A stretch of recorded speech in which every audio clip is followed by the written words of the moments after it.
Binigyang diin ng palasyo na nakatuon ang pansin ng Pangulo sa pamumuno sa bansa at hindi sa 2016 national elections. Sa press briefing kanina, hindi kinumpirma ni Presidential Spokesperson Edwin Lacerda ang manoy naging pahayag ni Senate President Franklin Dillon na si DILG Secretary Mar Rojas ang pambato ng Liberal Party na siyang partido ng Pangulo. Ayon kay Lacerda, nakatutok din sa trabaho si Rojas at hindi rin nagsasalita ukol dito. Ipinalala din ng kalihim na maging ang Pangulo ay hindi pa inaanunsyo ang kandidatong kanyang i-endorso. Mas mainam na hintayin na lamang ang anunsyo ng Pangulong Aquino.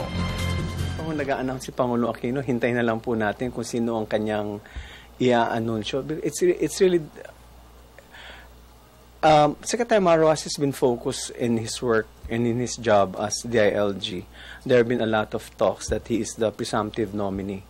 But he hasn't spoken on his intentions. Number one, the President also has not spoken on his preferred choice.